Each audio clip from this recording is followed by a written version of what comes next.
ஹalleluya good morning. விடிஞ்சிருச்சு, எழுந்துட்டீங்களா? எப்போ விடிஞ்சிருச்சு. இந்நேரத்துக்கு நீங்க தனிப்பட்ட விதத்தில் செபித்து விட்டு தேவனுடைய வார்த்தைகளை இன்னொரு முறை தியானிக்க ஆயத்தமா இருக்கிறீர்கள் என்று நம்புகிறேன். வெளிநாடுகளில் இருக்கிற உங்களில் சிலருக்கு ஈவினிங்கோ, ஆஃப்டர்நூனோ, மிட் நைட்டோ, ஏர்லி மார்னிங்கோ, எவ்வளவு பேர் வாஞ்சையோடு எந்த நேரமா இருந்தாலும் பார்க்கிறோம் என்கிறீங்க. ஏதோ ஒரு நேரத்தில் தவறாமல் அனுதின தியானத்தை ஒரு நாளும் பார்த்து ஆசீர்வதிக்கப்படுகிறோம் தெரியப்படுத்துங்க. அதற்காக தேவனை துதிக்கின்றேன். வாங்க இன்றைக்கும் தேவனுடைய வசனத்தை ஒரு சிறிய ஜெபத்தோடு தியானிப்போம். பரிசுத்தரே, உமக்கு நன்றி ஆண்டவரே. உம்முடைய நாமத்தின் மேல ஆண்டவரே நாங்கள் விசுவாசம் வைக்கிறோம். நீர் சிலுவையிலே பலியானதை நாங்கள் விசுவாசிக்கிறோம். உம்முடைய தழும்புகளாலே எங்களுக்கு சுகம் உண்டாயிருக்கிறது. உம்முடைய ரத்தத்தினாலே எங்களுக்கு மீட்பு உண்டாயிருக்கின்றது. நித்திய நரகத்துக்கு பாத்திரராகிய எங்களை ஆண்டவரே, நித்திய ஜீவனுக்கு தகுதிப்படுத்திய மீட்பின் காரியத்து நிமித்தம் நாங்கள் உம்முடைய சிலுவையை தியானிக்கையில் எங்களுடைய மனக்கண்களை திறக்கும்படிக்கு இயேசுவின் நாமத்தில் ஜெபிக்கிறோம் பிதாவே, ஆமென். நேற்றைய தினத்தில் கெத்செமனே என்கிற இடத்தை குறித்து சிறிதளவு தியானித்தோம். அதன் பிறகு நீங்க அந்த அதிகாரங்களை வாசித்து இன்னும் அதிகமாய் தியானிப்பீர்கள் என்று இயேசாண்டவருடைய ஜெப வாழ்க்கை, இயேசாண்டவருடைய பாரம், அவர் நமக்காகப்பட்ட வேதனை, அவர் கெத்செமனே தோட்டத்திலேயே ரத்தம் சிந்தினார் என்பதை நாம் இன்னொரு முறை ஞாபகப்படுத்திக் கொண்டோம். நான் சொல்லியபடி 3 முக்கியமான இடங்களை இந்த தருணத்திலே நம்ம கற்றுக்கொள்ள போகிறோம். 3 முக்கிய இடங்கள். ஒன்று கெத்செமனேயிலே அவருடைய ஜெபம், இரண்டாவது கபத்தா. யோவானின் சுவிசேஷம் 19ஆம் அதிகாரத்திலே இந்த விஷயங்களை பார்க்கிறோம். யோவானின் சுவிசேஷம் 19வது அதிகாரம் 13ஆம் வசனத்திலிருந்து வாசிக்கிறேன், கேளுங்க. பிலாத்து இந்த வார்த்தைகளை கேட்டபோது இயேசுவை வெளியே அழைத்து வந்து தளவரிசைப்படுத்தின மேடையிலே நியாயாசனத்தின் மேல் உட்கார்ந்தான். எபிரேய மொழியிலே அந்த இடத்துக்கு கபத்தா என்று பெயர்.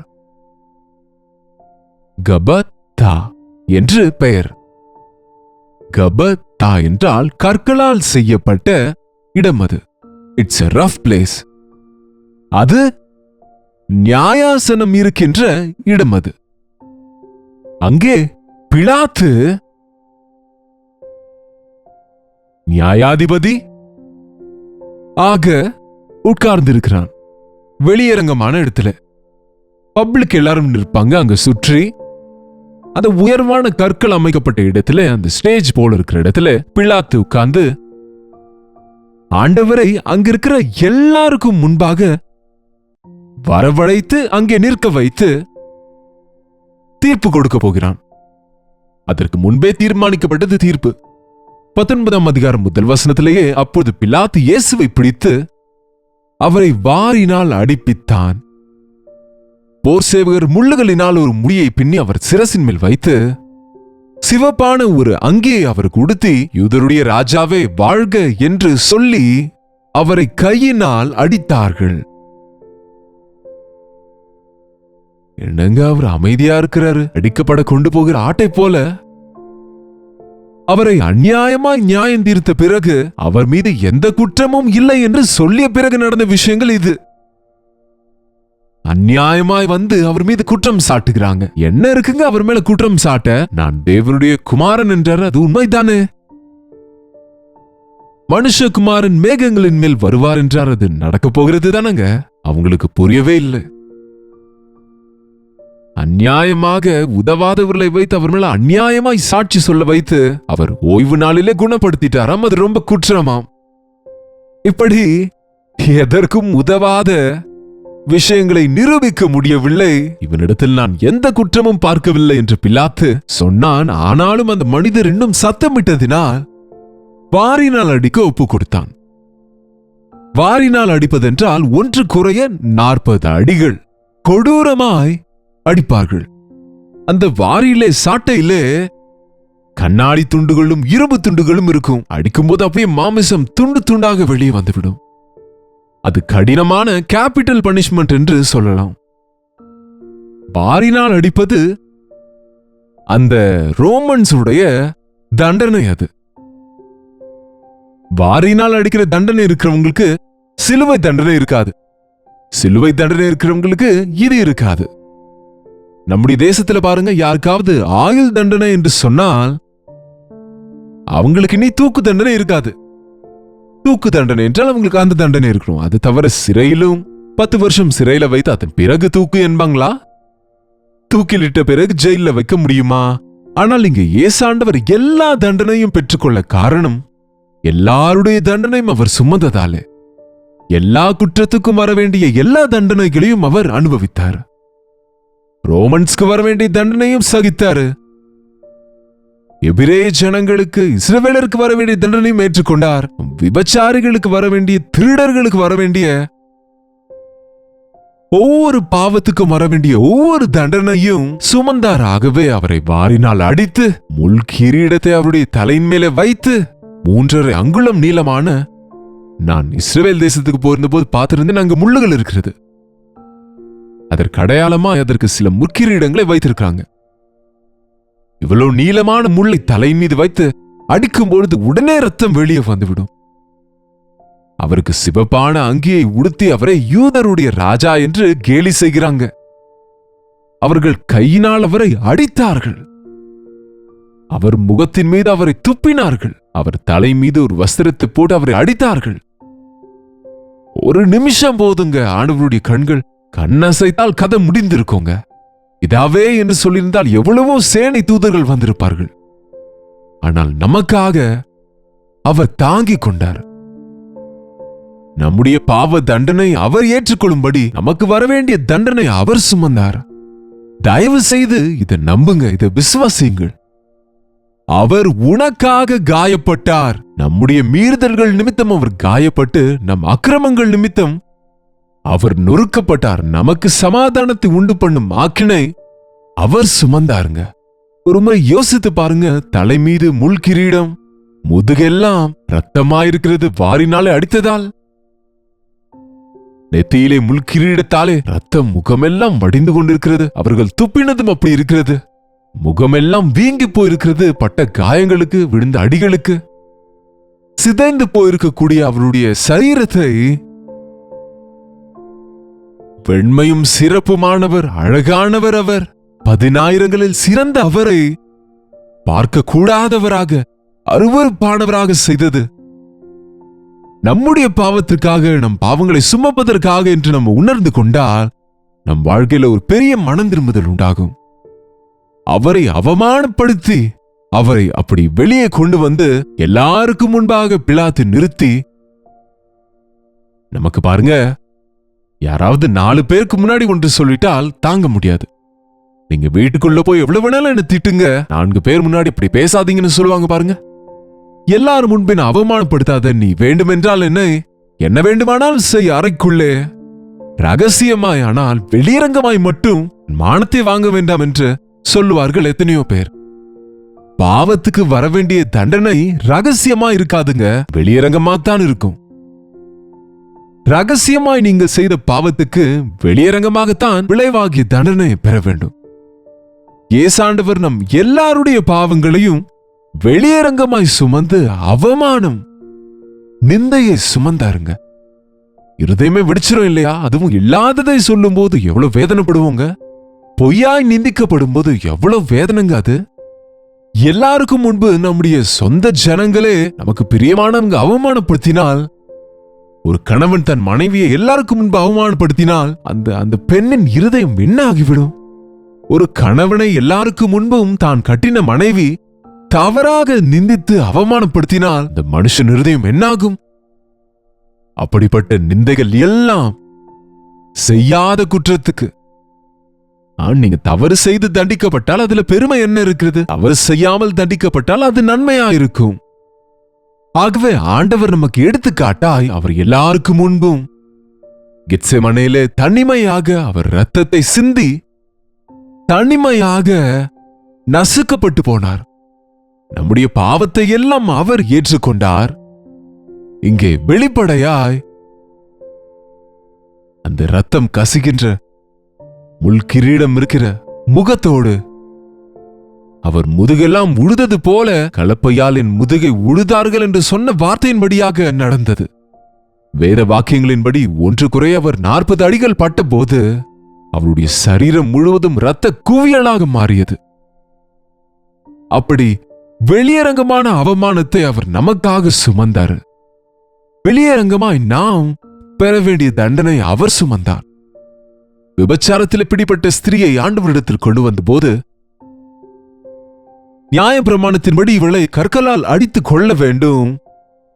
நீர் என்ன சொல்லுகிறீர் போதகரே என்ற போது, உங்களில் பாவம் இல்லாதவன் அப்படி செய்யட்டும் என்றார். எல்லாரும் பெரியவர்கள் முதல் சிறியவர் வரை மனசாட்சியினாலே குத்தப்பட்டு எல்லாரும் நாங்களும் பாவிகள் என்று போய்விட்டார்கள். ஆனால் அந்த ஸ்திரீயோ அதே இடத்துல நின்று கொண்டு இருக்கிறாங்க. நான் பாவி, நான் குற்றவாளி, நான் தண்டனைக்கு பாத்திரவாள் என்று. ஆண்டவர் தலையை தூக்கி பார்த்து, அம்மா, யாரும் உன்னை தண்டிக்கவில்லையா? அவள், இல்லை ஆண்டவரே. அவர் என்ன சொன்னார் தெரியுமா? நானும் உன்னை தண்டிக்க போவது கிடையாது என்கிற வார்த்தை நியாயம் கிடையாது இல்லையா? விபச்சாரிக்கு மரண தண்டனை வர வேண்டும் இல்லையா? நானும் உன்னை தண்டிக்க போவதில்லை என்பதற்கு அர்த்தம் என்னவென்றால், உன் தண்டனையை நான் ஏற்றுக்கொள்ளுவேன். உன்னை நியாயமாக ஊருக்கு புறம்பே தள்ள வேண்டும், ஆனால் நான் உனக்கு பதிலாக ஊருக்கு வெளியே துரத்தப்படுவேன். உன்னை கற்களாலே அடித்து முகத்திலே துப்பி சீ என வேண்டும். நான் அப்படியே உனக்காக கற்களாலே அடிக்கப்பட்டு துப்பப்பட்டு மனுஷராலே அருவருக்கப்படுவேன். உன் தண்டனையை நான் சுமப்பேன், உன் மரணத்தை நான் ஏற்றுக்கொள்ளுவேன். நீ போய் இனியும் பாவம் செய்யாத என்று சொன்னார். அது அன்றைக்கு அந்த ஸ்திரீயோடு மாத்திரமல்ல, உலக பாவங்களை சுமக்கிற தேவாட்டுக்குட்டியாய் வந்த ஆண்டவர் நம் எல்லாருக்காக ஒரே முறை சிலுவையிலே பலியாகிவிட்டார். இந்த காலை நேரத்திலே உன்னுடைய பாவத்திற்காகவும் ஆண்டவர் பரிகாரம் செய்தார் என்று, உன்னுடைய அவமானத்தை, உன்னுடைய நிந்தையை, உன் தண்டனையை அவர் சுமந்தாராகவே. நம்முடைய பாவங்களை நாம் அறிக்கை செய்தால் அவர் உண்மையும் நீதியும் உள்ளவராய் இருக்கிறதுனால் நம்முடைய எல்லா அநியாயத்தையும் நீக்கி நம்மை சுத்திகரிக்க அவர் வல்லமையுள்ளவராய் இருக்கிறார் என்று நம்புகிறீங்களா? இயேசு கிறிஸ்துவின் இரத்தம் நம்மை சகல பாவத்திலிருந்தும் பரிசுத்தப்படுத்துகின்றது. வெளியரங்கமாக அவர் அவமானப்படுத்தப்பட்டார். நம்முடைய தண்டனையை அவர் சுமந்தார். எல்லாருக்கும் முன்பு அவரை நிறுத்தி, இதோ உங்கள் ராஜா, இவரை என்ன செய்ய வேண்டும் என்று பிலாத்து கேட்கிறான். பிலாத்துக்கு தெரியும், அவன் நியாயாதிபதியிலேயா எத்தனையோ கேசஸ் பார்த்திருப்பான். அநியாயமாய் இவர் மீது குற்றம் சாட்டுகிறார்கள் என்று தெரியும். எனக்கு அதிகாரம் உண்டு, குறைந்தது நீ உன் வாய் திறந்து நீ சொல்லு, நான் உன்னை விடுவிக்க முடியும் என்று ஆண்டவரோடு சொன்னால், விடுதலையாக வேண்டும் என்றால் அவர் நினைச்சிருந்தா அவர் குற்றம் செய்யவில்லை என்று சொல்லியிருக்க முடியும். அந்த வார்த்தையை பிடித்துக் கொண்டு அவருக்கு விடுதலை கொடுக்கலாம். ஆனால் நான் ஜீவனை கொடுக்கவே வந்தேன், நிந்தையை சுமக்கவே வந்தேன் என்று ஆண்டவர் அடிக்கப்பட கொண்டு போகிற ஆட்டை போல் அமைதியா இருந்தார். மேலிருந்து வந்தாலுடைய உனக்கு எந்த அதிகாரமும் இல்லை என்று பிலாத்துவிடம் பதில் சொன்னார். நீ ராஜாவா என்றால், ஆம் ராஜாதான், ஆனால் என்னுடைய ராஜ்யம் இந்த உலகத்திற்குரியது அல்ல. எந்த ராஜாக்களையும் நான் எதிர்க்கிறதில்லை, என்னுடைய ராஜ்யம் சமாதான ராஜ்யம் என்று பதில் கொடுத்தார். ஆகவே பிலாத்துக்கு புரிந்தது இவர் உண்மையிலேயே தேவகுமாரன் என்று. ஆனால் அங்கிருக்கிற ஜனங்கள் ரொம்ப சத்தம் விடுகிறார்கள். சரி, இவரை என்ன செய்யட்டும் என்று கேட்டால், சிலுவையில் அறை, சிலுவையில் அறை என்ற போது, உங்கள் ராஜாவை சிலுவையில் அறைய வேண்டுமா என்றால், எங்களுக்கு ராயனே ராஜா, எங்களுக்கு வேற ராஜாக்கள் இருக்கிறாங்க, எங்களுக்கு சாத்தான் ராஜா போதும், இயேசு ராஜா வேண்டாம். இன்றைக்கும் அப்படிதானங்க, இயேசு ராஜா வேண்டாம் என்கிறவங்க வேற ராஜ்யத்தில் இருக்கிறாங்க, இன்னொரு ராஜா கீழே இருக்கிறாங்க. அப்போது சிலுவையில் அறை அவரை ஒப்பு கொடுத்தான். எந்த இடத்துலங்க? கபத்தா. அங்கிருந்து அவரை இழுத்துக்கொண்டு போய் சிலுவையில் அறைந்த இடமே கோல்கோதா. நாளைக்கு அதற்கு சித்தமானால் அதையும் கூட கற்றுக்கொள்வோம், ஜெபிப்போம். பரிசுத்தரே, அன்புள்ள ஆண்டவரே, உம்முடைய சிலுவையை தியானிக்க தியானிக்க உம்முடைய அன்பையும் உம்முடைய மகத்துவத்தையும் தியாகத்தையும் நீர் எங்களுக்காக செய்த பலியையும் நினைக்கும் போது எவ்வளவு விலை கொடுத்தீர் ஆண்டவரே, எவ்வளவு பாடுகளை அனுபவித்தீர, எவ்வளவு பெரிய ரட்சிப்பை எங்களுக்கு உண்டாக்கினீர் என்பதை நாங்கள் உணர்ந்து இலவசமா எங்களுக்கு கொடுக்கப்படுகிற இந்த ரட்சிப்புக்காக நன்றியுள்ளவர்களாய் இன்னமும் பாவ வாழ்க்கையில் இல்லாமல் நீர் கொடுக்கிற புதிய வாழ்க்கையை வாழ்ந்து கொண்டு பரிசுத்தர்களாய் உமக்கு பிரியமானவர்களாய் இந்த உலகத்திலே முடிய சாட்சிகளாய் வாழ உதவும்படிக்கு இயேசுவின் நாமத்திலே ஜெபிக்கிறோம் பிதாவே, ஆமென். நம்முடைய பிதாவாகி தேவனுடைய அன்பும் குமாரனாக இயேசு கிறிஸ்துவின் கிருபையும் பரிசுத்த ஆவியானவருடைய அந்யோன்யமும் ஐக்கியமும் கூடி வந்திருக்கிற நம் அனைவருக்கும் இப்பொழுதும் சதா காலமும் துணையாயிருப்பதாக, ஆமென். தேவனுக்கு ஸ்தோத்திரம். உங்களுடைய ஜெப விண்ணப்பங்களை பாரங்களை எங்களுக்கு நீங்க தெரியப்படுத்துங்க. 8939801234 என்கிற நம்பருக்கு நீங்க உடனுக்குடன் நீங்க எங்களுக்கு அனுப்புங்க. உங்களுக்காக நான் ஜெபித்துக் கொண்டிருக்கிறேன். மற்றும் நீங்களும் கூட தனிப்பட்ட விதத்துல ஜெபிங்க. தேவனின் மீது விசுவாசம் வைங்க. சிலுவையில் நமக்கு விடுதலை உண்டு என்பதை நினைவு கூறுங்க. நாளைக்கு நாம் கொல்கோதாவை குறித்து தியானிக்க போகின்றோம். மறக்காமல் இந்த அனுதின தியான நிகழ்ச்சியை தொடர்ந்து பாருங்க. கர்த்தருக்கு சித்தமானால் நாளைக்கும் இதே நேரத்திலே கர்த்தருடைய வார்த்தையோடு நான் மீண்டும் உங்களை இங்கே சந்திக்கிறேன். நீங்களும் தொடர்ந்து இந்த நிகழ்ச்சியை ஒரு நாளும் பாருங்க. அதுவரை கர்த்தருடைய கிருபை உங்களுக்கு துணையாக இருப்பதாக. ஹalleluya. நியூ டெல்லி, டெல்லி மற்றும் சுற்றி இருக்கிற உங்கள் அனைவருக்கும் நற்செய்தி. கர்த்தருக்கு சித்தமானால் இந்த மார்ச் 26ஆம் தேதி ஒரு ஹாலிடே ஆகவே ஒரு விசேஷமான ஒன் டே கெட் டுகெதரை உங்களுக்காக டெல்லியிலே ஏற்பாடு செய்கிறோம். இங்க தமிழோ ஹிந்தியோ மற்ற மொழி பேசுகிறவர்களானாலும் வாங்க. சோசியல் மீடியா மூலம், தொலைக்காட்சி நிகழ்ச்சிகள் மூலம் தேவனுடைய வார்த்தை கேட்கிற உங்களை ஆவிக்குரிய விதத்திலே பலப்படுத்த வேண்டும் என்று, ஜெபிக்க வேண்டும் என்று, நேரடியாக உங்களை பார்த்து உங்களுக்காக விசேஷமாக ஜெபிக்க வேண்டும் என்று, தேர்வு எழுதுகிறவங்களுக்காகவும் ஜெபிக்க வேண்டும் என்று டெல்லி வருகிறோம். மார்ச் 26ஆம் தேதி மதியம் 2 to 5 மணி வரை, 6 to 10 மணி வரைக்கும் 2 செஷன்ஸாக இந்த ஒன் டே கெட் டுகெதர் நடைபெறும். YWCA கான்ஸ்டன்டியா hall, gate number 1, Gurdwara, பங்களா சாஹிப், அசோக் ரோடு, நியூ டெல்லி. உங்களுக்கு மேலும் விவரங்கள் வேண்டுமென்றால் இந்த QR கோடை ஸ்கேன் பண்ணிக்கொள்ளுங்க. அல்லது கீழே ஸ்கிரீன்ல இருக்கிற நம்பருக்கு உடனடியாக ஒரு கால் பண்ணுங்க. அல்லது வாட்ஸ்அப் மூலமா ஒரு டெக்ஸ்ட் அனுப்புங்க. நீங்க நிச்சயமா வருவீர்கள் என்று கர்த்தருடைய சமூகத்தில் நாம் அனைவரும் சேர்ந்து அவரை பாடி துதிக்க, அவர் வசனம் தியானிக்க, மிக முக்கியமாய் உங்களை நேரடியாக பார்த்து உங்களுக்காக ஜெபிக்க வாஞ்சிக்கிறேன். வாங்க, தேவ பிரசன்னத்தை, தேவ விடுதலையை பெற்றுக்கொள்ளுங்க.